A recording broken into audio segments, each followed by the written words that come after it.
ہم نے پسند کی شادی کی، میری بیوی کے والدین جو کہ وکیل ہیں جھوٹا مقدمہ کروا کر مجھے بلیک میل کر کے ایک ہی مجلس میں 3 طلاقیں لی، وہ 3 ہی ہو گئے۔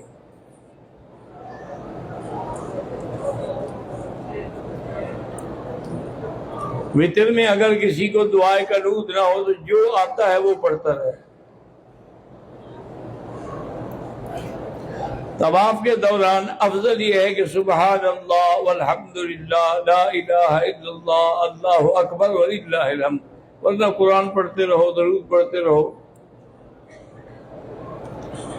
اگر کسی کو عربی میں دعا نہ آئے اردو میں مانگتا رہے۔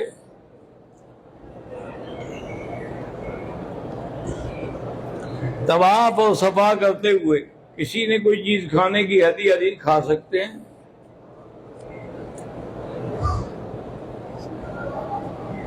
عمرہ کرنے کے بعد حلق کرانے سے پہلے سلا ہوا کپڑا بھول کر پہن لیا، اگر پھر نہیں اتارا تو دم بڑھ گئی۔